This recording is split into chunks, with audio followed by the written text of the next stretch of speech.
ఓకేనా? లూకాసు వార్త 16వ అధ్యాయము 26వ వచనము ఒక్కసారిగా చదువుకుందాం. ఓకేనండి?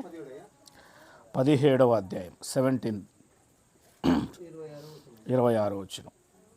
నోవాహు దినములలో, నేను చదువుతాను. నోవాహు దినములలో జరిగినట్టు మనుష్య కుమారుని దినములలోనూ జరుగును. నోవాహు ఓడలోనికి వెళ్ళిన దినము వరకు జనులు తినుచు త్రాగుచు పెండ్లాడుచు పెండ్లికి ఇయ్యబడుచు ఉండిరి. అంతలో జలప్రలయము వచ్చి వారందరినీ నాశనము చేసెను అని రాయబడింది.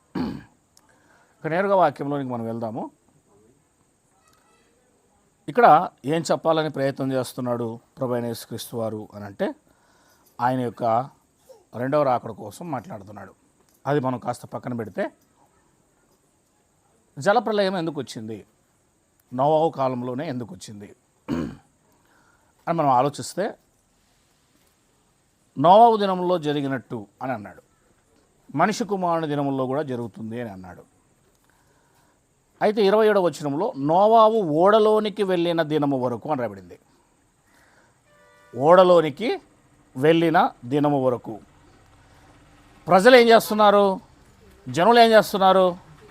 తినుచు త్రాగుచు పెండ్లాడుచు పెండ్లికి ఇచ్చుచున్నారు కూడా. అంతలో ఏమొచ్చేసింది? జలప్రలయం వచ్చేసింది. ఇక్కడ మనం ఆలోచిస్తే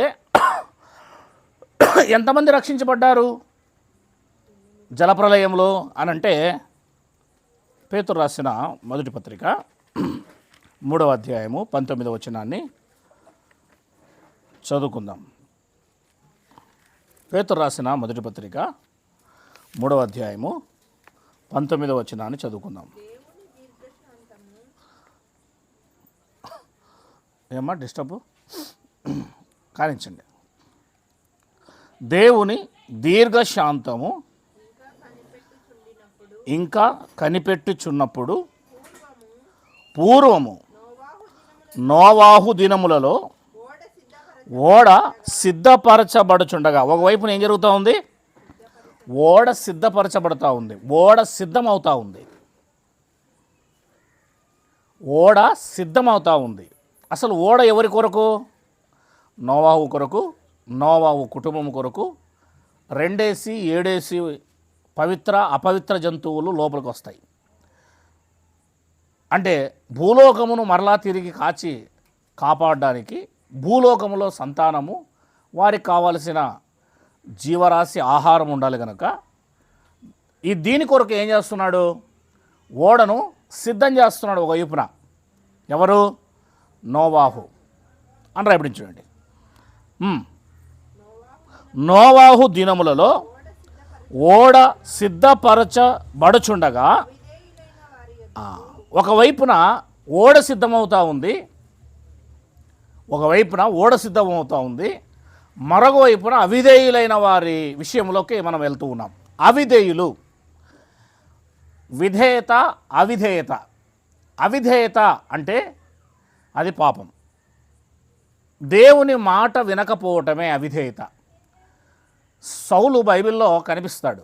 దేవుని ఆత్మను పొందుకొని ప్రవక్తల్లో ఒకడు అనిపించుకున్న రాజు అతను. ఆ సౌలు దేవుని మాట వినకుండా తను కొన్ని బలర్పించడానికి, అలాగే ఒక రాజును, అగగు అనే రాజును కూడా పట్టుకొని తీసుకురావడం జరిగింది. మాట వినకపోవడమే అవిధేయత. ఆ అవిధేయత వలన తను తన వంశావళికి రావలసిన భవిష్యత్తు రాజ్యాన్ని పోగొట్టుకొని దావీదు గోత్రానికి లేదా యూదా గోత్రానికి ట్రాన్స్ఫర్ అయింది. మొట్టమొదటి బెన్యామీను గోత్రపు రాజు, ఆ తర్వాత దావీదు, యూదా గోత్రం. అంటే మాట వినకపోవడం వల్ల, అవిధేయత చూపించడం వల్ల, ఆ అవిధేయత వల్ల రాజ్యాన్ని కోల్పోయాడు. తర్వాత మరణాన్ని కూడా తీసుకొచ్చుకున్నాడు. తన పిల్లలను ముగ్గురు కూడా చంపుకున్నాడు.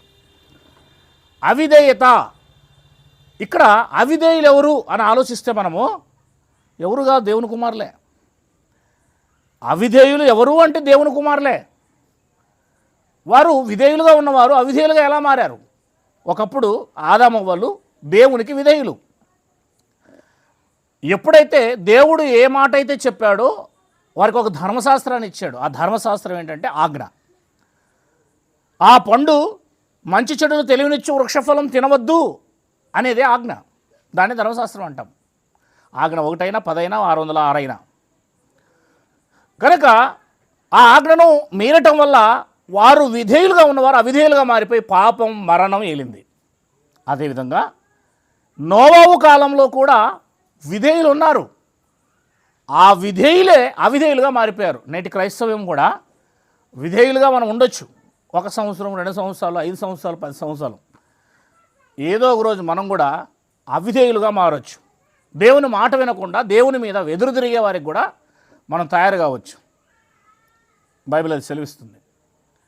ఆత్మీయంగా ఎదిగి శారీరకంగా కూడా మన జీవితాన్ని ముగించవచ్చు. ఆత్మీయంగా ఎదిగి శారీరకంగా మన జీవితాన్ని ముగించవచ్చు. శిక్ష పాలవచ్చు. ఐగుప్తులో నుంచి వచ్చిన వారు అందరూ రక్షించబడ్డారట. యూదాపత్రిక 1వ అధ్యాయం ఉంటుంది, 6వ వచనంలో రాయబడి ఉంటుంది. ఐగుప్తులో నుంచి వచ్చిన వారు అందరూ రక్షించబడ్డారట, కానీ తర్వాత వారందరూ నశించింది అని రాయబడింది. రక్షించబడి నశించవచ్చు. ఎప్పటి వరకు మనము మన రక్షణను కోల్పోకుండా చూసుకోవాలి? అంతం వరకు. నీ అంతం వరకు, నీ మరణాంతం వరకు నువ్వు తప్పనిసరిగా రక్షణను కోల్పోకుండా చూసుకోవాలి. జీవితాంతం నువ్వు జాగ్రత్తగా ఉండాలి. చివరి వరకు. ఒక మహానీయుడు, గొప్ప ప్రార్థనాపరుడు, రాజ్యాన్ని సైతం జీవోను సైతం ధిక్కరించిన ఒక మహానీయుడు మీకు బైబిల్లో తెలుసు. సింహపు గుహల్లో వేశారు ఆయన్ను. ఆయన పేరేం పేరు? దానియేలు. దానియేలు కోసం మనం ఆలోచిస్తే, దానియేలు దరిదాపులుగా 96 సంవత్సరాల నుండి 100 సంవత్సరాల వరకు బ్రతికారని చరిత్రను బట్టి, దానియేలు గ్రంథ చరిత్రను బట్టి చెప్తారు. మరి ఆయన గాబ్రియేలు దేవదూత వచ్చి, గాబ్రియేలు దేవదూత దానియేలుతో ఏం చెప్పిందో ఒకసారి చూస్తే మనం ఆశ్చర్యపోతాం. 12వ అధ్యాయము దానియేలు గ్రంథము. దానియేలు లాంటి ఒక గ్రంథకర్త, ఒక ప్రవక్త, ఒక దీర్ఘదర్శకుడు, ఒక గొప్ప ప్రార్థనాపరుడు,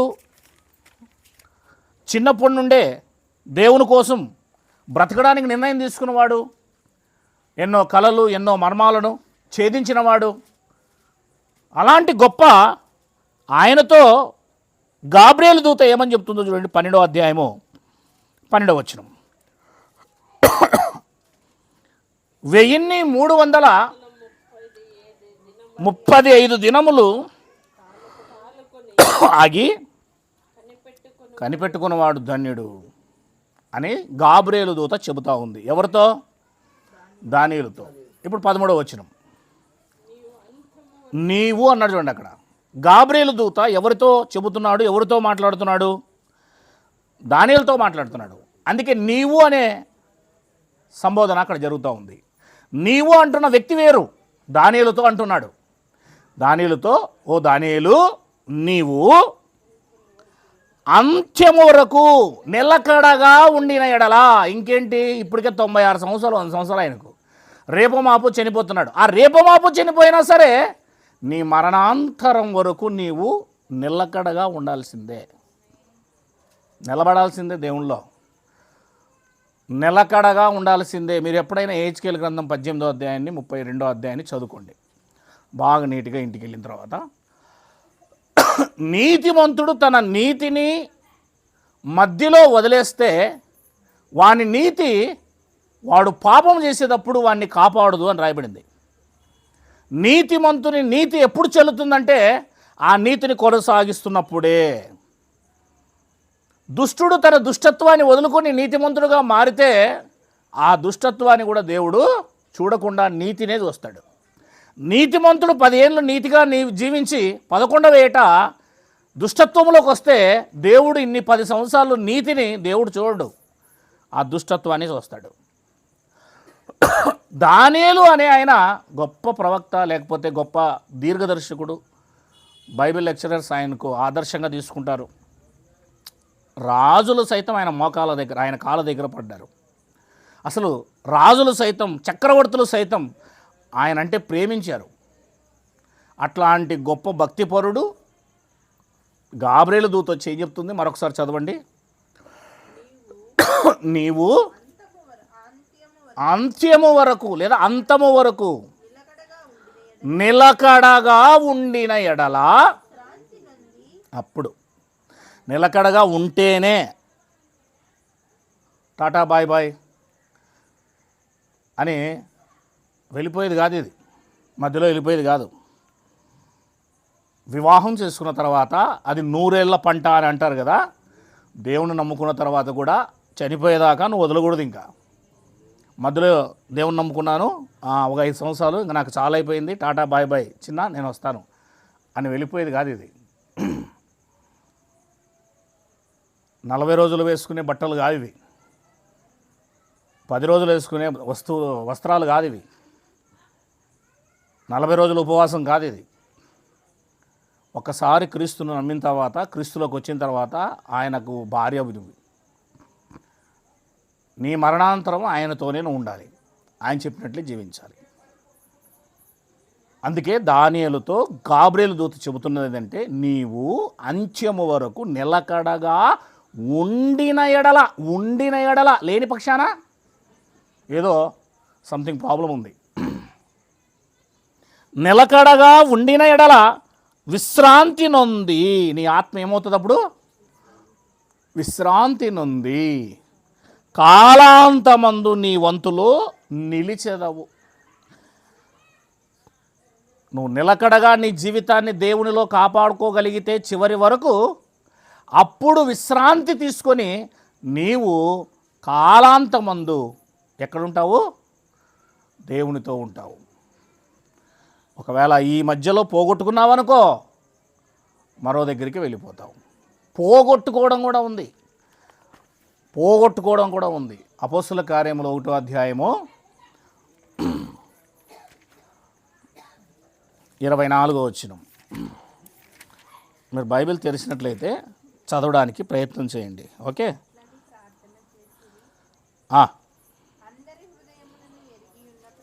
అందరి హృదయములను ఎరిగి ఉన్న ప్రభువా, ఏమయ్యాడు? తన చోటికి పోవుటకు యూదా తప్పిపోయాడని రాయబడి చూడండి. పోగొట్టుకున్నాడు. పోగొట్టుకోవచ్చమ్మా. మన దగ్గర 1000 రూపాయలు ఉంటే అట్లనే ఉంటుంది. పోగొట్టుకోవచ్చు. తన చోటికి పోవుటకు యూదా తప్పిపోయి పోగొట్టుకునేన ఈ పరిచర్య అన్నాడు. పోగొట్టుకున్నాడు. అపోస్తలత్వాన్ని పోగొట్టుకున్నాడు. తన సింహాసనాన్ని పోగొట్టుకున్నాడు. తను నరకానికి వెళ్ళిపోయాడు. అందుకే యూదాను గురించి యేసుక్రీస్తు వారు ఏం మాట్లాడారు? 26వ అధ్యాయము మత్తయి సువార్త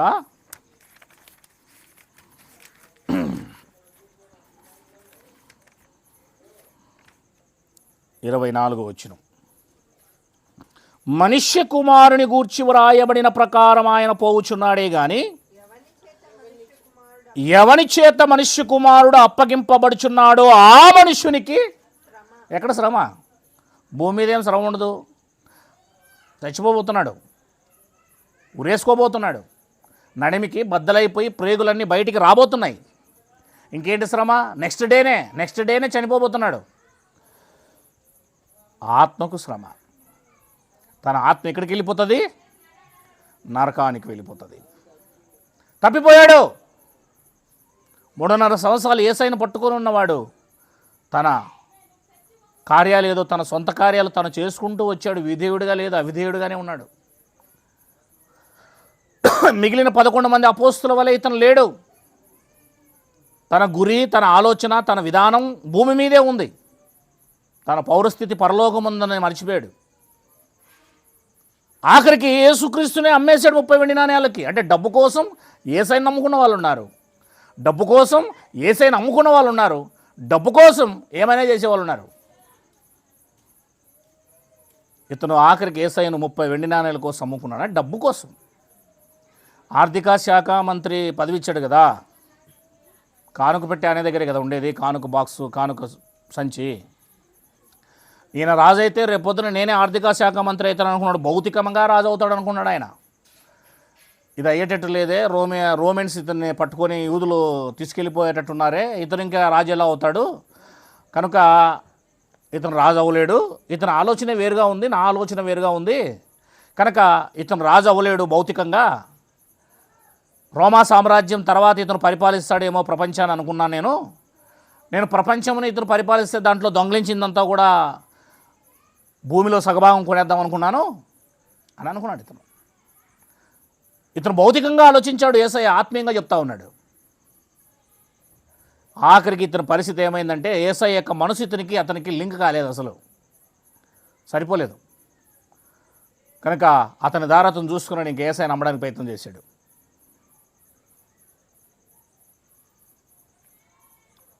అందుకే యేసయ్య ఏమన్నాడు చూడండి, మనిషి కుమారుని గూర్చి వ్రాయబడిన ప్రకారం ఆయన పోవుచున్నాడు, కానీ ఎవని చేత మనిషి కుమారుడు అప్పగింపబడుచున్నాడో ఆ మనిషినికి శ్రమ, ఆ మనుష్యుడు పుట్టి ఉండని ఎడల వానికి మేలని చెప్పాను యేసయ్య. పుట్టకుంటే మేలా? ఎస్, పుట్టకుంటే అతనికి భూమి మీద ఒక అడ్రస్ అనేది ఉండేది కాదు, కనుక అతను ఆత్మ నరకానికి వెళ్ళేది కాదు. ఇప్పుడు పుట్టాడు, పుట్టిన తర్వాత ఖచ్చితంగా ఆత్మ ఉంటుంది. ఆ ఆత్మ వెళ్ళాల్సింది పరలోకానికైనా లేదా నరకానికైనా వెళ్ళాలి. ఇప్పుడు పుట్టాడు, పుట్టి తప్పిపోయాడు, ఎంత గొప్ప అవకాశాన్ని పోగొట్టుకున్నాడు, ఇప్పుడు ఎక్కడికి వెళ్ళాలి? నరకానికి. అందుకే అన్నాడు యేసయ్య, ఇలాంటి వాడు పుట్టి కుండిన ఎడల వానికి మేలై ఉండింది. ఎందుకు? ఇప్పుడు నరకానికి పోవాల్సింది తప్పుతున్నది. తన చోటికి పోవుటకు అపోస్తలులు పోగొట్టుకున్నాడు. ఎప్పటి వరకు ఉండాలి మనము? అంతం వరకు ఉండాలి. నేను ఎందుకు చెప్తున్నాను అంటే నేను అక్కడికి వెళ్తాను, ఆదికాండానికి. అవిధేయులు రండి, రోమిలకు రాసిన పత్రిక 5వ అధ్యాయం.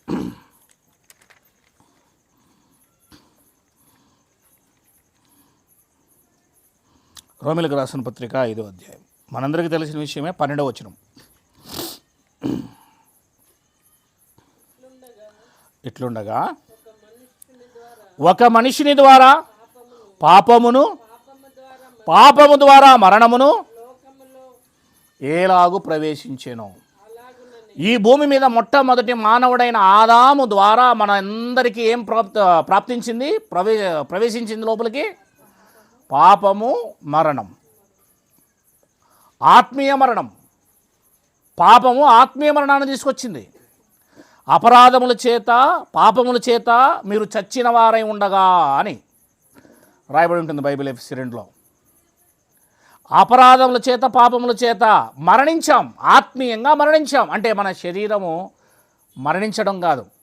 ఎప్పుడైతే ఆదాము హవ్వలు ఆ పండు తిన్నారో వెంటనే వారికి దేవునితో సంబంధం కోల్పోయారు, దేవుని మహిమను పోగొట్టుకున్నారు, వారు వాళ్ళలో ఉన్న ఆత్మను పోగొట్టుకున్నారు, దేవునికి అవిధేయులయ్యారు. దేవుడు వారి చేయిని వదిలేశాడు. యేసయ్య సెలవులో ఉన్నప్పుడు నా దేవా నా చెయ్యి ఎందుకు విడిచితివి? పాపం యేసయ్య మీద ఉంది, శాపం యేసయ్య మీద ఉంది కనుక దేవుడు వదిలేశాడు. ఆదాము పాపం చేశాడు కనుక మొదటి ఆదామును కూడా వదిలేశాడు. ఆ ఆదాముకే మనమంతా పుట్టుకొని వచ్చాము. ఇక్కడ ఉన్న వాళ్ళమంతా మాదిగ, మాల, కమ్మ, కాప, రెడ్డి, యాదవ, రాజు, ఇంకేంటేంటి ఎన్నెన్నో ఉన్నాయి కులాల, మతాలు. ప్రతి ఒక్కరూ వచ్చింది ఈ మనిషి నుండే. ఒకే మనిషి నుంచి మనం వచ్చాం. జంతువులైనా దేవుడు వేరువేరు చేశాడేమో కానీ, పక్షులైనా వేరువేరు చేశాడేమో కానీ, మనిషిని మట్టితో చేసి మనిషిలోని రక్తాన్ని తీసి, మనిషిలోని మాంసాన్ని తీసి, మనిషిలోని ఎముకను తీసి అదే మనిషిలో ఉన్న శరీరములో నుంచి బయటకు వచ్చిన స్త్రీని చేశాడు. అంటే రక్తం వేరు కాదు ఇక్కడ, రక్తం ఏమాత్రం వేరు కాదు ఇక్కడ. ఎందుకంటే ఆయన రక్తం పంచుకొని అవ్వమ్మ వచ్చింది, వారు ఇరువురు రక్తం పంచుకొని కయ్యను వచ్చాడు, హెబెల్ వచ్చాడు, షేత్ వచ్చాడు, నోవా వచ్చాడు, అబ్రాహం వచ్చాడు, దావీదు వచ్చాడు. యేసుక్రీస్తు వారు ఆయన పుట్టుక వాళ్ళ పుట్టుక మాదిరి కాదు. ఆయన వంశావళిలో వచ్చాడే కానీ వాళ్ళ రక్తం పంచుకొని పుట్టలేదు. ఇప్పుడు మనం ఎవరి రక్తం పంచుకొని పుట్టాము? నంబర్ 1, మొదటి ఆదాము రక్తం పంచుకొని పుట్టాం. మరి ఇప్పుడు ఎవరి రక్తం పంచుకొని మనం పరలోకానికి వెళ్ళాలి? యేసయ్య రక్తం పంచుకొని పరలోకానికి వెళ్ళాలి. రక్తం, ఇప్పుడు యేసుక్రీస్తు రక్తం మనలోకి రావాలి, అప్పుడు మనం ఆయనకి పిల్లలు అవుతాం. ఆయన ద్వారా మనం పుట్టిన వారం అవుతాం. అందుకే యేసుక్రీస్తు రక్తం ప్రతి పాపము నుండి మనల్ని ఏం చేస్తుంది? ఆయన రక్తం మనం ఏం చేసింది? మానవ స్వభావంలోనికి, పాపపు స్వభావంలోనికి నడిపించింది. యేసుక్రీస్తు వారి రక్తం ఏం చేస్తుంది? మనల్ని పరిశుద్ధులుగా తయారు చేసి పరిశుద్ధమైన జీవితాన్ని మనలో నింపుతుంది. మొదట మానవుడికి పుట్టిన ప్రతివాడు కడపటి ఆదామైన యేసుక్రీస్తుకు పుట్టి తీరాల్సిందే. అప్పుడే పరలోకం చెందుతుంది. ఎందుకంటే పరలోకానికి వెళ్ళే మార్గం నేనే అన్నాడు, కానీ నేను కూడా అనలేదు, నేనే. ఇంకో రెండవ మాట మాట్లాడేది ఆయన. కనుక బైబిల్ అంటుంది, రోమిలకు రాసిన పత్రికలో మనం చూస్తే ఒకని ద్వారా ఈ లోకంలోకి ఏమొచ్చింది చెప్పాలి మీరందరూ. 19వ వచనం, ఏలైనగా ఒక మనిషిని అవిధేయత వలన రాబడించాడు. అక్కడ అవిధేయత, అవిధేయత. పండు తినొద్దనగానే ఇద్దరు కలిసి ఏం చేసేశారు? ఆయన తీసుకొచ్చింది, ఈయన తినేశాడు. అవిధేయత. దేవునికి ఆ మాటకు లోబడలే, ధర్మశాస్త్రానికి లోబడలే, ఆజ్ఞకు లోబడలే. వాళ్ళు దేవునికి అవిధేయులైపోయారు. దేవుని మీద తిరుగుబాటుపడ్డారు, కుమారులు తిరుగుబడ్డారు. నీ మాట వినమనేశారు, ఆ పండు తినేశారు. కళ్ళు తెరవబడ్డాయి, ఆత్మీయ కళ్ళు, మనోనేత్రాలు మూయబడ్డాయి, శారీరక కళ్ళు తెరవబడ్డాయి. సిగ్గు ఎరిగారు, కచ్చడంలో కుట్టుకుంటున్నారు, దాచిపెట్టుకుంటున్నారు. దేవుడు వస్తే జ్ఞానం వచ్చేసింది, వారికి మంచి చెడు తెలిసిపోయింది. అవిధేయులైపోయారు వీళ్ళు. కానీ నెక్స్ట్ మాట మనం చదివితే, ఏలైనగా ఒక మనిషిని అవిధేయత వలన అనేకులు పాపులుగా ఎలాగూ చేయబడరో అలాగే ఒకని విధేయత వలన అనేకులు నీతిమంతులుగా చేయబడుతున్నారు కాదు, చెయ్యబడుదురు. అంటే అర్థం ఏంటంటే, ఇప్పుడు యేసయ్య నమ్ముకునే దినాలను, ఇప్పుడు యేసయ్యను ఏం చేయాలి? ఆ యేసయ్య వచ్చి ఈ లోకంలో రక్తం చిందించాడు, ప్రాణం పెట్టాడు. ఇంకా యేసయ్య నమ్ముకున్నా నమ్ముకోకపోయినా విధేయులు అవుతారు, పరలోకానికి పోతారు కాదు.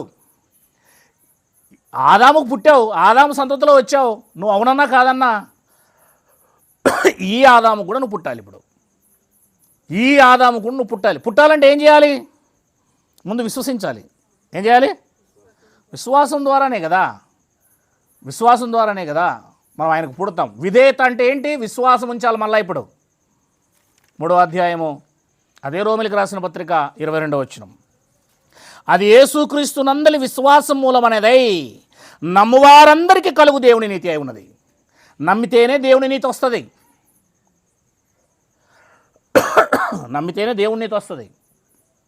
నమ్మాలి.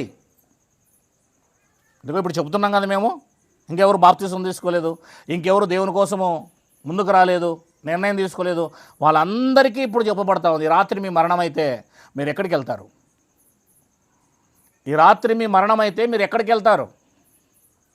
నీ ఆస్తి ఎక్కడికి వెళ్తుంది? నీ ఇల్లు ఎక్కడికి వెళ్తుంది? నీ తల్లి, తండ్రి, అవ్వ, భార్య, పిల్లలు, నీ బళ్ళు ఏవి నిన్ను తీసుకొని రక్షించలేవు. ఒట్టి చేతులతో వచ్చాం, ఒట్టి చేతులతోనే వెళ్ళిపోతాం. ఏమి తీసుకొని రాలేదు, ఏమి తీసుకొని పోలేము. నువ్వు చనిపోయే లోపు, అందుకే బైబిల్ అంటుంది, నీ మరణము 10 సంవత్సరాల తర్వాత, 5 సంవత్సరాల తర్వాత అందరూ రేపేం సంభవించునో నీకు తెలియదు. రేపేం సంభవించునో. కనుక ఈరోజు ఏం చేయాలి? నువ్వు డిసైడ్. ఈరోజే, ఈ సమయంలోనే. రాత్రి బైబిల్ ఏం చెప్తుందంటే, పౌలు శీలలు చెరసాల్లో వేయబడినప్పుడు వారు రాత్రి 1 గంటప్పుడు ప్రార్థన చేస్తూ పాటలు పాడుతున్నప్పుడు చెరసాల్లో అందరూ కూడా చక్కగా వింటున్నారు. ఖైదీలు సైతం. వాళ్ళ ప్రార్థనలో ఆత్మీయత ఉంది, వాళ్ళ యొక్క పాటలో కూడా ఆత్మీయత ఉంది. అందుకే ఖైదీలకు డిస్టర్బ్ అవ్వలే. లేకపోతే ఖైదీలను డిస్టర్బ్ చేస్తే ఊరికే ఉంటారు ఇటు రాత్రిపూట. ఏంద్రా లోపలికి వెళ్ళి లోపల బొండెములేసి మిమ్మల్ని లోపలేశారు, ఏంటి పాటలు పాడుతున్నారు, ఈ సమయంలో నిద్రపోలేదు మేము అని అనేవాళ్ళు. ఎందుకంటే వాళ్ళు మహా రాటు తీరిన ఖైదీలు ఉన్నారు లోపల. కానీ వాళ్ళ మాటలో ఆత్మీయత ఉంది, వారి ప్రార్థనలో ఆత్మీయత ఉంది, ఆవేదన ఉంది, అర్థం ఉంది, అందులోనే స్వార్థ ఉంది. కనుక వింటున్న వారందరి మనసులు కరిగిపోయాయి. మనసే కాదు, దేవదేవత దిగివచ్చి వారి సంఖ్యలు, వారి యొక్క మరి తాళాలు సైతం మొత్తం టోటల్గా ఊడిపోయాయి. ఆ సమయంలో నాయకుడు, జైలర్ తన ప్రాణం పోగొట్టుకునేవాడు, చనిపోబోతున్నాడు కత్తి తీసుకొని. అప్పుడు పౌలు లోపల నుంచి శీల ఇలా అంటున్నారు, మేము ఇక్కడే ఉన్నాం, ఖైదీలు ఎవరు పారిపోలేదు, నువ్వు నీ ఏమి హాని చేసుకోవద్దు. ఇది రాత్రి 1 గంటప్పుడు జరుగుతూ ఉంది. అప్పుడు లోపలికి వచ్చి నేను రక్షించబడాలంటే ఏం చేయాలని అడిగాడండి. ఏం సువార్త విన్నాడా? ఏమైనా చెప్పారా వాళ్ళు? వాళ్ళ పాటలో సువార్త, వాళ్ళ యొక్క ప్రార్థనలో సువార్త బయట ఉన్న ఖైదీ కూడా విన్నాడు. ఒక జైలు అధికారి అండి ఖైదీల దగ్గరికి వెళ్ళి అడుగుతున్నాడు. రాత్రికి రాత్రి ఇంటికి తీసుకెళ్ళిపోయాడు, వారి గాయాలు కట్టాడు, వాళ్ళు స్వస్థత చేశాడు, వాళ్ళకి దానికి ఆయింట్మెంట్ పూశాడు. అప్పుడు కూర్చున్నారు ఫ్యామిలీ అంతా లేచి రాత్రిపూట. ఏంటండి ఈ రాత్రిపూట ఎవరినో తీసుకొచ్చి మీరు ఏం చేస్తున్నారు అని పిల్లలు అనలేదు, ఇంట్లో అమ్మ నాన్న అనలేదు, ఎవరు అనలేదు. కూర్చున్నారు అందరూ కూడా. ఆ సమయంలో వాక్యం విన్నారు. వాక్యం విన్న తర్వాత వెంటనే ఆ రాత్రి సమయంలోనే మేము బాప్తిసం తీసుకుంటామన్నారు వాళ్ళు. రాత్రి సమయంలోనే, ఆ రాత్రిపూటే బాప్తిసం తీసుకున్నారు. వినిన వెంటనే నువ్వు నిర్ణయం తీసుకొని దేవుని కోసం బ్రతకడం మొదలుపెట్టాలా. వాయిదా వేయొద్దు. నీ ప్రాణానికి దేవుడు వాయిదా వేయడు. వాయిదా వేయొద్దు. ఏ సమయంలో ఏం జరుగుతుందో తెలియదు. మాకంటే చిన్న పిల్లవాడు, మా తమ్ముళ్ళ వయసు గలవాడు, 33 ఏళ్ళు, అదిగో ఆ పిల్లోని వయసు గలవాడు, 6 అడుగుల ఆజానుభవుడు, నిమ్మగల్లో ఉంటాడు. అంటే మా క్లాస్మేట్, నా ఫ్రెండ్ తమ్ముడు పొలంలోకి వెళ్ళాడు, హార్ట్ అటాక్ వచ్చి చచ్చిపోయాడు. 6 అడుగుల ఆజానుభవుడు అండి. ప్రభాస్ లాగా ఉంటాడు అట్లే మనిషి, ఇంకా భద్రంగా ఉంటాడు. ఎవరన్నా పిల్లని చూస్తే 3-4 ఎత్తి పడేస్తా ఇట్లా దప్పుమని పడిపోయి 33 ఏళ్ళకే. ఈరోజు హార్ట్ అటాక్ రావచ్చు, యాక్సిడెంట్ కావచ్చు, ఏ పురుగు ముట్టొచ్చు, ఏ తేలు కొరకొచ్చు. పడుకుంటుండగా నీ మీద ఫ్యాన్ పడి వెళ్ళిపోవచ్చు. ప్రాణం పోతుంది. ఈలోగా నువ్వు ఏం కావాలి? యేసయ్యను నమ్మవు. నువ్వు రక్షించబడితే స్వర్గములో పరలోకములో నీ కోసం సింహాసనాన్ని సిద్ధం చేసుకుని దేవుడు కూర్చొని ఉన్నాడు. పరీక్షించబడ్డానికి ఈ లోకానికి వచ్చావు నువ్వు. ఇది సెంటర్. 10th క్లాస్ ఎగ్జామ్స్ రాయడానికి సెంటర్స్ ఎట్లా పడతాయో ఎగ్జామ్స్కి, అలా నిన్ను ఎగ్జామినేషన్ చేయడానికి దేవుడు టెస్ట్ చేయడానికి ఈ లోకానికి పంపించాడు. ఎందుకంటే నువ్వు ఆ లోకంలో ఆ రాజ్యానికి యోగ్యత గలవాడవో లేదో అని ఇక్కడ పరీక్షిస్తున్నాడు. ఈ సెంటర్కి పంపించాడు. తల్లి గర్భంలో నుండి ఈ లోకానికి పంపించి, ఈ లోకంలో నువ్వు దైవిక లక్షణాలు కలిగి, దేవుని స్వభావం కలిగి, దేవుని గుణలక్షణాలు కలిగి బ్రతికితే వెరీ గుడ్, నువ్వు పరలోకంలో నా రాజ్యాన్ని ఏలడానికి నా కుమారుడుగా అర్హుడివి అని అప్పుడు పరలోకానికి తీసుకెళ్ళిపోయి ఆ రాజ్యములో, ఆత్మలకు రాజ్యములో దేవదూతల్ని, కొన్ని వేల కోట్ల దేవదూతలు నీకు ఇచ్చి, నువ్వు ఏ స్థితిలో దేవుని కోసం బ్రతికావో ఆ మహిమను నీకు ఇచ్చి, అందరికీ ఒకే మహిమ ఉండదు. ఎవరు ఎంతగా దేవుని సేవ చేస్తారో, ఎంతగా దేవుని కోసం బ్రతుకుతారో వాళ్ళకి అంత ఉంటుంది. అర్థమవుతుందా? సూర్యుని మహిమ వేరు, చంద్రుని మహిమ వేరు, నక్షత్రాల యొక్క మహిమ వేరు. ఒక్కొక్క నక్షత్రాన్ని బట్టి మరొక నక్షత్రం మహిమ ఉన్నట్టుగా దేవుడు భవిష్యత్తులో మీరు దేవుని కోసం ఎంత త్యాగం చేస్తారో, ఎంతగా బ్రతుకుతారో అంత మహిమ మీకు ఉంటుంది. పౌలుకి ఇచ్చినట్లుగా నాకివ్వడు, అపోస్తులు ఇచ్చినట్టుగా నీకివ్వడు. వారు ప్రాణాలు ఇచ్చారు. వారికి ఇచ్చే మహిమ వేరు, నీకిచ్చే మహిమ వేరు. స్టేజెస్ వేరు ఉంటాయి. అందుకే శిక్షలో కూడా శిక్ష, కఠిన శిక్ష, మరీ కఠిన శిక్ష, 3 శిక్షలు ఉన్నాయి.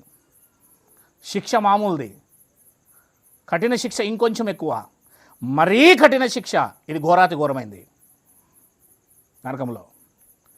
ఇక్కడే మన జీవితాన్ని సరి చేసుకుందాం. నువ్వు వచ్చింది ఈ లోకంలో భూమిని పండించి, భూమి నాది అని చెప్పుకొని ఈ లోకంలో ధనం సంపాదన చేసుకొని బ్యాంకులో వేసుకోవడానికి కాదు వచ్చింది ఇక్కడికి. నువ్వు దేవుని కోసం బ్రతకడానికి.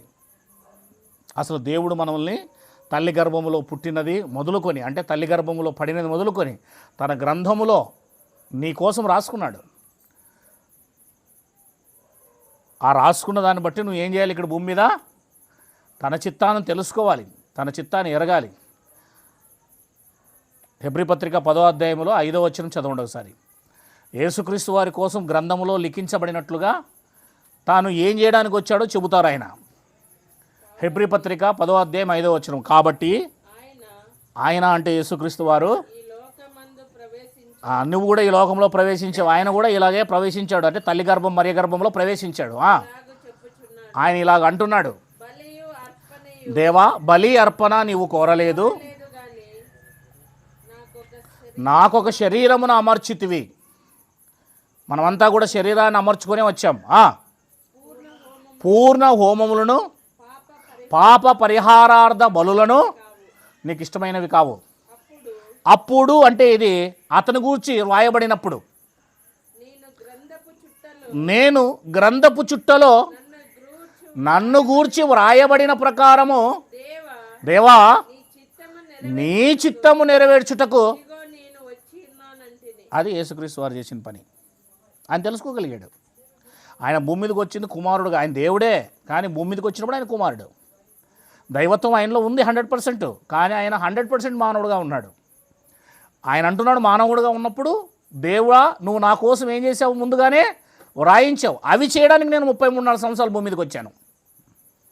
నువ్వేం చేస్తావు? ఆయన చూసే కదా, ఆయన చిత్తానుసారంగా ఆయన మార్గంలో ఆయన అడుగుజాడల్లో కదా నువ్వు కూడా నడవాల్సిందే, నేను కూడా నడవాల్సిందే. మరి ఆయన అడుగుజాడల్లో ఆయన విశ్వాసాన్ని ఆయన పోలి మనం నడవాలి కదా. క్రీస్తుని పోలి నేను నడుచుకుంటున్నాను, నన్ను పోలి మీరు నడుచుకోమని లేదా పౌలు గారు 11వ అధ్యాయంలో కొరింథీ పత్రిక 1వ అధ్యాయంలో, ఫిలిప్పీ పత్రిక 3:17లో కూడా చెప్పాడు, నన్ను పోలి మీరు నడవండి. నేను క్రీస్తుని పోలి నడిచాను అంటే అర్థం ఏంటి? ఇప్పుడు క్రీస్తు మనందరికీ కూడా ఒక ఆదర్శము, ఒక మార్గదర్శి. ఇప్పుడు క్రీస్తు ఎలా నడిచాడో, క్రీస్తు వారు ఎలా జీవించారో భూమి మీద ఆయన గురించి గ్రంథములో ముందుగానే రాయబడింది. దాని ప్రకారం ఈ లోకానికి వచ్చాను, నీ చిత్తాన్ని నెరవేరుస్తున్నాను అన్నాడు. మరి మనము ఇక్కడ కూర్చున్న ఎవరైనా సరే నీ చిత్తాన్ని ఈరోజు నెరవేర్చాను 24 గంటల్లో మనం చెప్పగలమా? ఆయన చిత్తానికి వేరుగానే జీవిస్తున్నాం. అందుకే విధేయులం కాదు, మనం అవిధేయులం. అందుకే అవిధేయులం మనం. చదవండి ఒకసారి. ఆయన చిత్తానుసారంగా జీవించాలో లేదో, ఎందుకు పిలిచాడు, ఎందుకు మనము రెండోసారి జన్మెత్తామో, పుట్టామో. ఎఫ్ఎస్సీ పత్రిక 2వ అధ్యాయం 10వ వచనం. రెండో జన్మ మనం ఎందుకు ఎత్తామో, తిరిగి మనం ఎందుకు జన్మించామో, మనకెందుకు తిరిగి పుట్టుక ఇచ్చాడు ఆయన. తల్లి గర్భంలో నుంచి వచ్చిన పుట్టుక కాదు, బాప్తిస్మం ద్వారా ఆత్మ ద్వారా పుట్టుక. ఎఫ్ఎస్సీ పత్రిక 2వ అధ్యాయం 10వ వచనం. మరియు వాటి యందు మనము నడుచుకొనున్నట్లు దేవుడు ముందుగా సిద్ధపరిచిన సత్క్రియలను చేయుటకై, ముందుగా సిద్ధపరిచిన సత్క్రియలను చేయుటకై, సత్క్రియలు చేయుటకు మనము క్రీస్తునందు అది. ఎందుకు క్రీస్తులో సృష్టింపబడ్డాం, క్రీస్తులో మళ్ళా ఎందుకు జన్మనెత్తాం అంటే ముందుగా దేవుడు మన కోసం సత్క్రియలను ఉంచాడు. ఆ సత్క్రియలు చేయాలి. నువ్వు ఇప్పుడు సత్క్రియలు చేస్తున్నామా? బైబిల్ మనకు నేర్పిస్తుంది అదే కదా. కానీ యేసుక్రీస్తు వారు ఏమన్నారు? హెబ్రీ పత్రిక 10వ అధ్యాయం 5 నుంచి 6, 7 వచనాల్లో నా గూర్చి ముందుగా రాయబడిన ప్రకారం నేను వచ్చి అన్నింటినీ చేశానంటున్నాడు.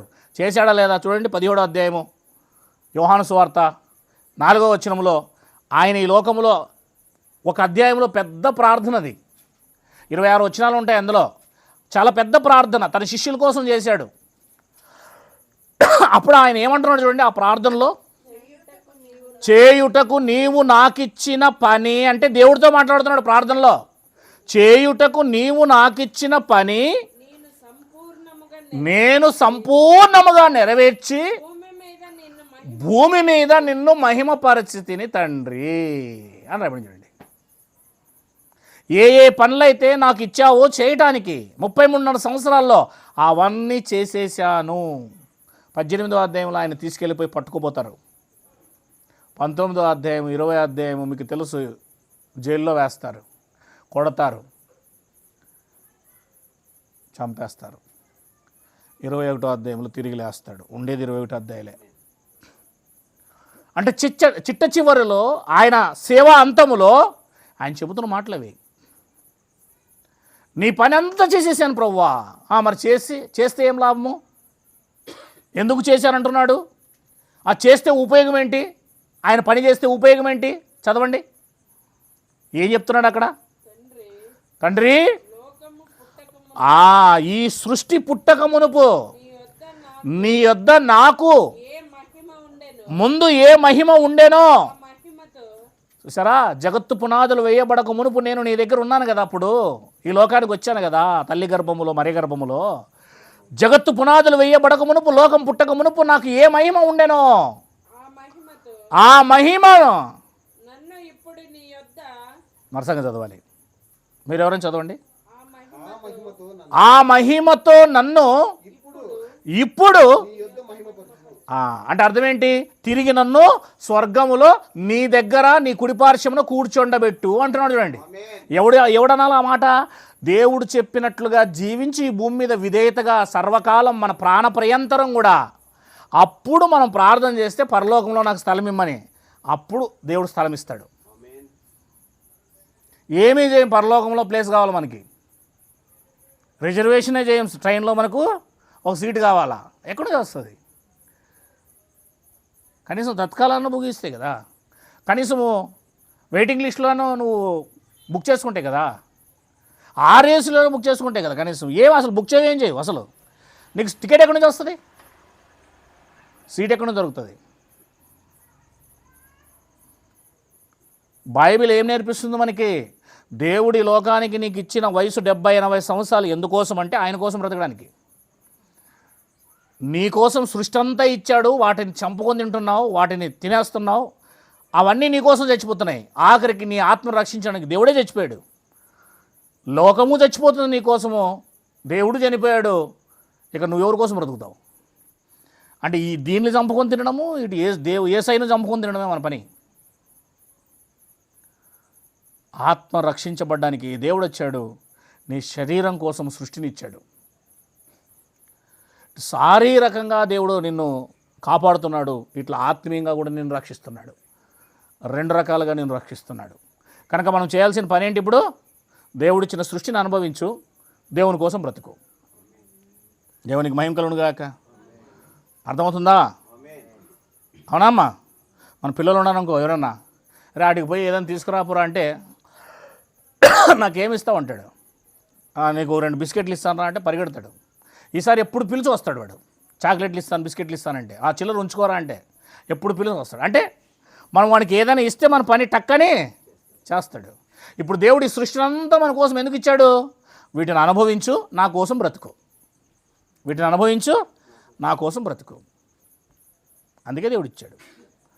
1వ అధ్యాయం 26వ వచనములో, ఆదికాండములో ముగించేస్తాను. మొత్తం సృష్టిని చేసిన తర్వాతే మనిషిని చేశాడు. ఎందుకోసము? ఇల్లు కట్టుకున్న తర్వాత, ఇంట్లో కావాల్సినవన్నీ తెచ్చుకున్న తర్వాత ఇంట్లోకి మనము వెళ్తాం. అదే ప్రకారంగా సృష్టిని అంతా తయారు చేసిన తర్వాత ఆ దేవుడికి ఇప్పుడు సృష్టి కావాలా? సృష్టిలో ఉన్న నువ్వు కావాలా? ఇల్లు గొప్పదా? ఇంట్లోకి వెళ్తున్నావు నువ్వు గొప్పవాడువా? నీకోసం నువ్వు ఇల్లు తయారు చేసుకున్నావు. దేవుడు కూడా ఈ లోకాన్ని మొత్తాన్ని కూడా, ఈ 84 లక్షల జీవరాశులను కూడా, సకలాన్ని కూడా దేవుడు కలిగించింది దేనికోసం అంటే నీకోసం. 1:26 అంటాడు, దేవుడు మన స్వరూపమందు మన పోలిక చొప్పున నరులను చేయుదుము. దేవుడు ఏం చేశాడు? నరులను ఇద్దరిని తన పోలికలో తన స్వరూపములో వారిని సృజించెను. ఆ తర్వాత 28వ వచనంలో వారి ఇరువురిని ఆశీర్వదించి వారితో ఏమంటున్నాడు? భూలోకమును మీరు నిండించండి అంటూ ఈ సృష్టిలో ఉన్న సమస్త జంతువులు, ప్రాకు పురుగులు, చెట్లు ఫలాలు ఇవన్నీ మీకు ఆహారం అవునుగాక, ఇవి ఆహారానికి మీకు ఇస్తున్నా నేను అంటున్నాడు ఆయన. అంటే ఇవన్నీ కూడా, వీటన్నిటిని మీరు ఏలాలి. మనం దానికే సాగిలు పడుతున్నాం. ఆవు రాగానే ఆవుకి సాగిలు పడుతున్నారు. అది నీకోసం ఇచ్చాడు దేవుడు. కుక్క రాగానే కుక్కకి సాగిల పడుతున్నారు. ఈ కర్ణాటక ఏరియా సైడ్ పోతే నక్కలు ఉంటాయి ఇంట్లో. 2 ఫోటోల్లో నక్కలు, అవి మరి లోపల పెట్టింటారు. ఇట్లా నక్కతో ఒక తొక్కొచ్చినావు అంటారు కదా. ఆ నక్కలు చూస్తారేమో పొద్దున్న లేవగానే. ఇంట్లోకి 2 నక్కలు తెచ్చుకొని పెట్టుకోండి డైరెక్ట్ ఊరికే. రాత్రి మొత్తం అని పీకేస్తాయి, పిక్కలు గీసి మొత్తం వేసి. ఉంటాయి, గొర్రెలను తినేస్తాయి ఇవి. ఏంటి ప్రపంచం ఎలా అయిపోతుంది? సృష్టిని పూజించే స్థితికి వెళ్ళిపోయింది. సృష్టికర్తను వదిలేసింది.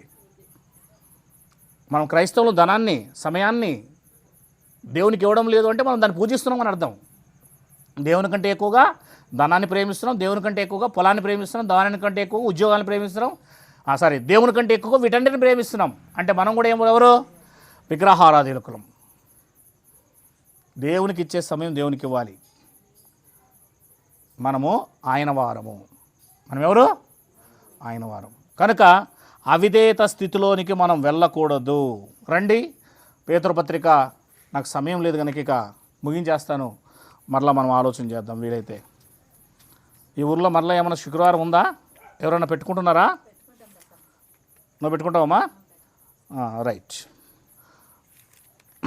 ఎక్కడున్నాం మనము? పేతురుపత్రికలో ఉన్నాం కదా, 3వ అధ్యాయము. ఒకసారి చదివి ముగించేస్తాను అంతే, ఎక్స్ప్లెయిన్ చేయను, జస్ట్ ఊరికే వ్యాఖ్యానానికి వెళ్ళను నేను. చదువుతారా ప్లీజ్? 3వ అధ్యాయం 19వ వచనం. పేతురుపత్రిక 3వ అధ్యాయం 19వ వచనం. చదవర్లు ఎంతమంది ఉన్నా కూడా చదవట్లేదు. దేవుని దీర్ఘశాంతము, అంటే దేవుని దీర్ఘశాంతం నోవహు కాలంలో ఓడ తయారు చేస్తున్నప్పుడు ఇంకా శాంతముగా దేవుడు ఏం చేస్తున్నాడు? కనిపెడుతున్నాడు దేవుడు. పూర్వము నోవహు దినములలో ఒకవైపున ఓడ సిద్ధపరచబడుచుండగా, ఒకవైపున ఓడ సిద్ధపరచబడుతూ ఉంది. అవిధేయులైన వారి యొద్దకు, అనగా చెరలో ఉన్న ఆత్మల యొద్దకు ఆయన ఆత్మరూపిగానే వెళ్ళి వారికి ప్రకటించాను. వారికి ఏం చేశాడు? ఏం ప్రకటించాడు? ఓడలోకి రమ్మని సువార్త ప్రకటించాడు. ఏం ప్రకటించాడమ్మా? సువార్తే కదా, మంచి వార్తే కదా వాళ్ళకి ప్రకటించేది. పైనుంచి వర్షం వస్తుంది. ఏమొస్తుంది? పైనుంచి వర్షం పడుతుంది, ఓడ నీళ్ళ మీద ఆడుతుంది. ఈ ఓడలోకి వచ్చిన వారు మాత్రమే బ్రతుకుతారు. ఓడలోకి 2 జంతువులు 7 జంతువులు కూడా వస్తాయి, పక్షులు అన్నీ వస్తాయి. ఈ ఓడ ఇలా తేలాడుతుంది, భూమి మీద ఉన్న మొత్తం టోటల్ అన్ని జీవరాశులు చనిపోతాయని చెప్పాడండి సువార్తలో.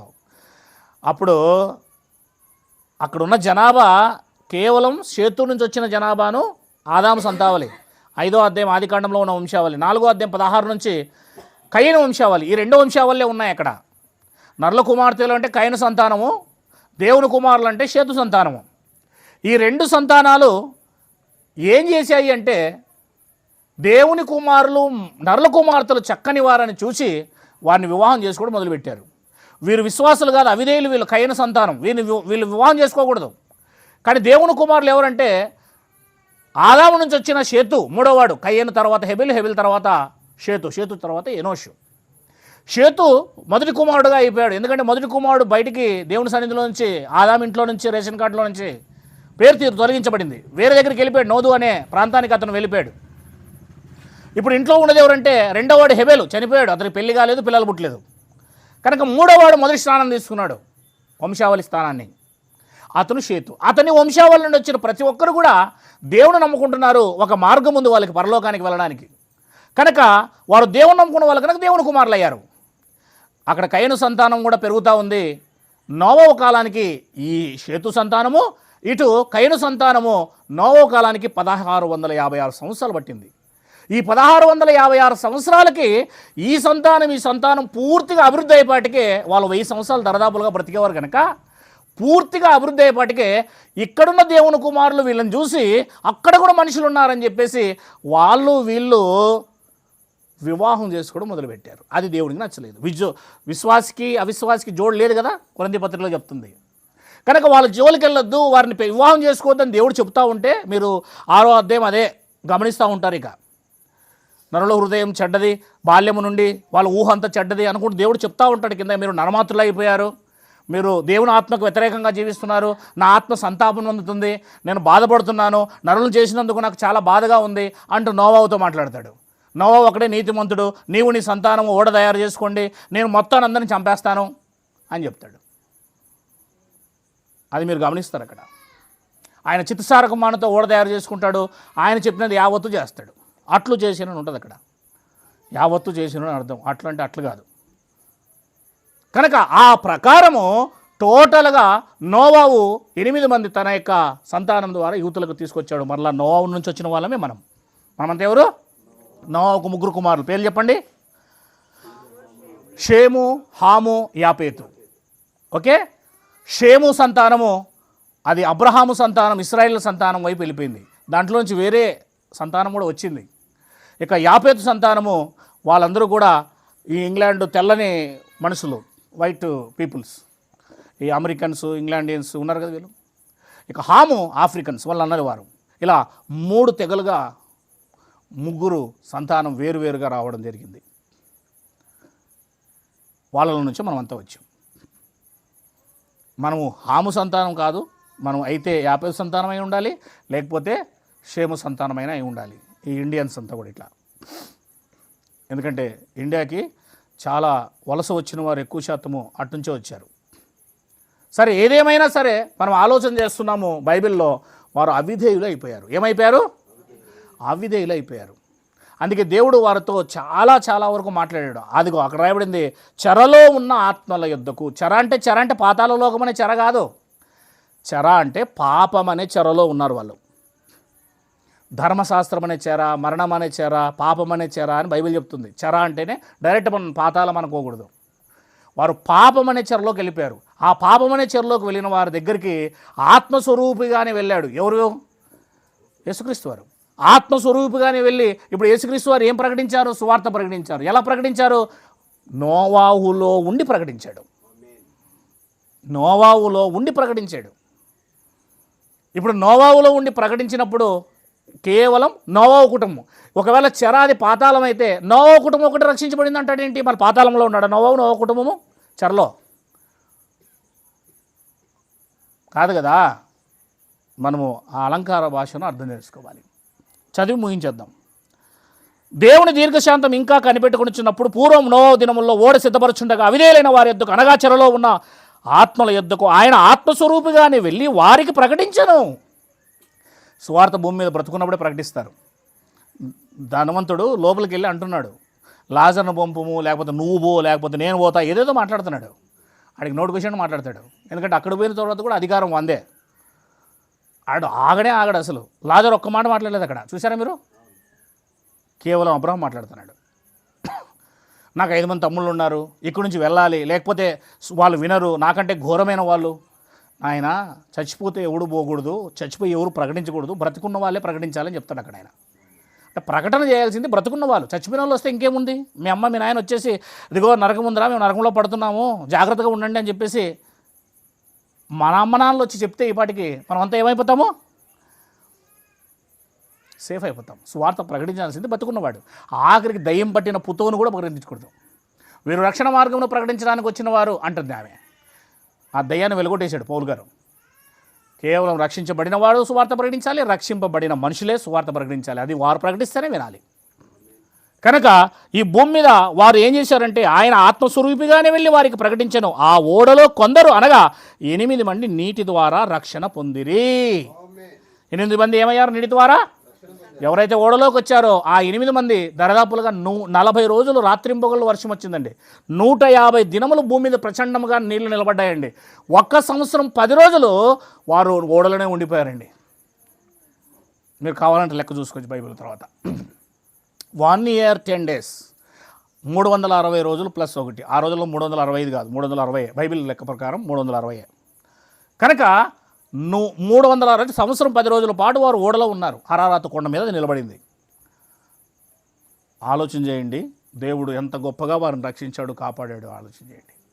వాళ్ళకి కావాల్సిందంతయూ సమకూర్చారు ఆ ఓడలో 3 అంతస్తులుగా. మీకు ఒకటి తెలుసా? ఆ ఓడ వర్షం వచ్చేటప్పుడు నిజంగా వర్షం వస్తుందా? జలప్రలయం వస్తుందా? పైనుంచి వర్షం వస్తున్నప్పుడు ఈ సువార్త ప్రకటిస్తున్న సమయంలో జరిగిన ఒక చిన్న కథ లాంటి విషయం చెప్తాను అంతే. అంటే ఇలా ఉండొచ్చు కదా అని ఆలోచన చేస్తే, సువార్త ప్రకటిస్తున్నాడు ఆయన, అంత అన్నదమ్ములే వాళ్ళు, ఎవరు కాదు. సువార్త ప్రకటిస్తున్న సమయంలో ఎవరంతా వాళ్ళు? అన్నదమ్ములే అంతా. ఆయన వంశావుల నుంచి వచ్చిన వాళ్ళే కదా. సేతు వంశావులు వచ్చిన వాళ్ళే నోవా కుటుంబం సంబంధించిన వాళ్ళు. వర్షం వస్తుంది, చిన్నాన్న, పెదనాన్న, తాత, పైనుంచి వర్షం వస్తుంది, దానికి ఓడగడుతున్నాను, రండి వెళ్దాం మనం అని చెప్తున్నాడు ఆయన. అప్పుడు ఆయన ఏంటున్నాడు, వర్షం ఎప్పుడైనా వచ్చింది మీరు ఎప్పుడైనా చూసారా? నువ్వు ఇంకా చిన్నపిల్లవాడివిరా, వర్షం ఎప్పుడైనా పైనుంచి వచ్చి చూసావా? నీకంటే పెద్దవాళ్ళు, నాకంటే పెద్దవాళ్ళని అడుగుదాం రా అని చెప్పేసి ఈయనకు 500 ఏళ్ళు. ఎప్పుడు ఓడ తయారు చేసినప్పుడు ఇంకా 500 ఏళ్ళు. 602వ నెలలో ఓడ మీ వర్షం వచ్చి మొదలుపెట్టింది. అంటే 500 సంవత్సరాలు ఉన్నప్పుడు సువార్త మొదలుపెట్టాడు ప్రకటించడం. ఎవరు? నోవాహు. ఇప్పుడు 600 సంవత్సరాలు, 700 సంవత్సరాలు, 800 సంవత్సరాలు, 900 సంవత్సరాలు ఉంటారు కదా. ఇప్పుడు మెత్సల దగ్గరికి వెళ్ళారు. 900 69 సంవత్సరాలు బతికాడు. లేమేకి దగ్గరికి వెళ్ళాడు, 777 బతికాడు. ఇప్పుడు వాళ్ళంతా కూడా అక్కడికి తీసుకెళ్ళిపోయి పెద్దల దగ్గరికి, తాతలు ముత్తాతలు ముత్తాతలు మీరు ఎప్పుడైనా పైనుంచి వర్షం వచ్చి చూసారా? మేఘాలు కమ్మిని చూసారా? పైనుంచి ఎప్పుడైనా చినుకలు పడ్డం చూసారా? మేము ఎప్పుడూ చూడలేదురా. మా పంటలు ఎలా పండేవి అంటే భూమి నుంచి ఎప్పుడు ఎలా నీళ్ళు వస్తున్నాయో అలా పండుతుంది. మేము అలాగే పంటలు పండించేవాళ్ళం. పైనుంచి వర్షం వచ్చింది ఎప్పుడు చూడలేదే. వాడికి ఏమో పిచ్చి పట్టినట్టుంది, వానికి మెంటల్ వెర్రి. పౌలు నీకు వెర్రి పట్టింది అంటున్నాడు ఒక ఆయన. వెర్రి కాదు నాయన, అందరూ ఈ రక్షణ భాగ్యంలోకి రావాల్సింది అంటున్నాడు పౌలు. అందరికీ వెర్రిలా కనపడుతుంది మనం సువార్త ప్రకటిస్తుంటే. కాదు, ఇది నీతి మార్గం. సువార్త ద్వారా మాత్రమే నువ్వు నీతిమంతుడిగా మార్చబడగలవు. పాపి నీతిమంతుడిగా మార్చే ఒకే ఒక మంత్రం మాయా, అది సువార్త. కనుక వాళ్ళు సువార్త ప్రకటించారు రమ్మని, కానీ వాళ్ళు వినలేదు. వాళ్ళు ఇలాగ జోకులు వేసుకున్నారు, పిచ్చి పట్టింది అనుకుంటున్నారు. వీడు త్యాగం చేసుకుంటున్నాడు వ్యర్థంగా, ఆ ఓడ కట్టుకుంటున్నాడు ఇంటి దగ్గర. అంత పెద్ద ఓడ కడుతున్నాడు అంటే అయ్యా జంతువులు వస్తాయంటే, అందులో జీవులు వస్తాయంటే, వీడు ఏం మాట్లాడుతున్నాడో తెలియదని చెప్పేసి అతను ఎన్ని రకాలుగా అపహాస్యం చేసి ఉంటారో తెలుసా. ఈరోజు కూడా అంటున్నారు కదా, ఏసాయి వస్తాడట. ఆడొచ్చాడు. ఈరోజు అంటున్నాడు 3 మేకలు పీక్కోలేని వాడు అంటున్నారు కదా. అలాగే ఎగతాలు చేశారు ఆ రోజు కూడా. ఆ రోజు వారిని ఇబ్బంది పెట్టారు. ఆఖరికి వర్షం వచ్చిన రోజు లోపలికి పొమ్మన్నాడు దేవుడు. డోర్ వేసేసాడు. ఎవరు వేసాడు డోరు? దేవుడే వేసాడు డోరు. ఆ డోర్ దగ్గర దేవుడే ఉన్నాడు. వాళ్ళ లోపల తోసేశాడు. మీరు పై అంతస్తులోకి వెళ్ళిపోమన్నాడు కిటికీ దగ్గరికి. ఇప్పుడు వర్షం చినుకలు రాత్రిపూట లేదా పగలపూట ఏ సమయంలో ఒక సమయంలో పడడం మొదలుపెట్టాయి. కింద అగాధపు ఊటలు పైకి వచ్చాయి, పైనుంచి వర్షం చినుకలు కింద పడుతున్నాయి. 2. ఇప్పుడు చెప్పండి, వర్షం రాగానే ఎప్పుడు చూడని ఒక వింత చూడగానే అందరూ పరిగెత్తుకుంటా ఓడ దగ్గరకు వచ్చింటారా లేదా? వచ్చింటారు లేదా? రే నోవాహు, రే కొడక, రే చిన్నాన్న, పెదనాన్న అంటూ అందరూ ఏం చేసింటారు? ఓడ చుట్టూ ఒకవైపున నీళ్లు కాళ్ళ దగ్గరకు వస్తున్నాయి, మోకాళ్ళ దగ్గరకు వస్తున్నాయి, నడుము దగ్గరకు వస్తున్నాయి, ఇక్కడికి వస్తున్నాయి, ముక్కు దగ్గరకు వస్తున్నాయి. ఒకవేళ ఈత వచ్చినా కూడా ఈదలాడతారు. ఒకవేళ మిద్దెలు ఉంటే పైకి ఎక్కుతారు. ఆ తర్వాత అది నిండితే పర్వతం మీదకి వెళ్తారు, అది కూడా నిండిపోతుంది. వాడు ఆఖరిలో చేస్తాడు వాడు. మొత్తానికైతే వీళ్ళందరూ కూడా ఖచ్చితంగా ఏం చేసింటారు? ప్రమాదం నుంచి తప్పించుకోవడానికి ఓడలోకి ఇప్పుడు మేము వస్తాము అని ఉంటారు. కానీ నోవాహు అయితే ఖచ్చితంగా జాలిపరుడు గనక డోర్ తీస్తాడు, వెళ్ళి అందరం లోపలికి తోసేస్తాడు. అక్కడ ఉన్నది ఎవరంటే దేవుడు. కనికరం చూపడు. ఇంకా ఆ సమయంలో దేవుడు ఏం చేయడు? అస్సలు కనికరం చూపడండి. ఇంకా దేవుడు ఎప్పటికీ కొంచెం టైం ఉంటుందండి, ఆ టైం వరకే నీతో మాట్లాడతాడు. ఆ టైం అయిపోయిన తర్వాత దేవుడు కనికరం చూపుడు. మీరు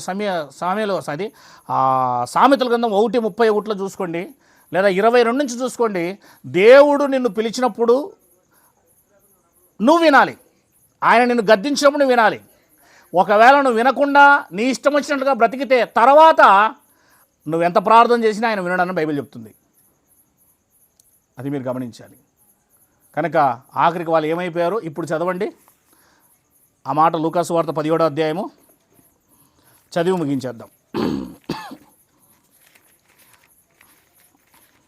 ఒక వ్యక్తికి ప్రమాదం వస్తుంది జాగ్రత్త పడరా అని చెబితే వినడు.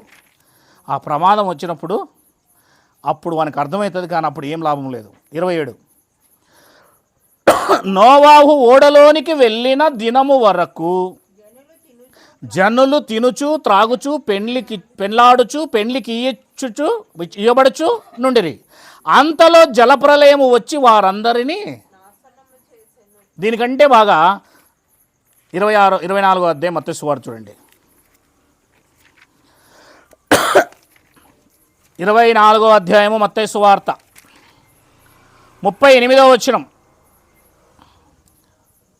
జలప్రలయమునకు ముందటి దినములలో నోవాహు ఓడలోనికి వెళ్ళిన దినము వరకు వారు తినచు త్రాగుచు పెండ్లి చేసుకునొచ్చు పెండ్లికిచ్చుచూ నుండిరి. జలప్రలయం వచ్చి అందరినీ కొట్టుకొని వరకు ఎరగకపోయిరి. ఇది చాలా బాగుంది. ఎరగకపోయిరి అంటే తర్వాత ఏమైనారు? ఎరిగిరి అని అర్థం. ముందు తెలుసుకోలేకపోయిరి, జలప్రలయం వచ్చిన తర్వాత తెలుసుకుని. అప్పుడేం చేస్తావు తెలుసుకొని? అప్పుడేం చేస్తావు?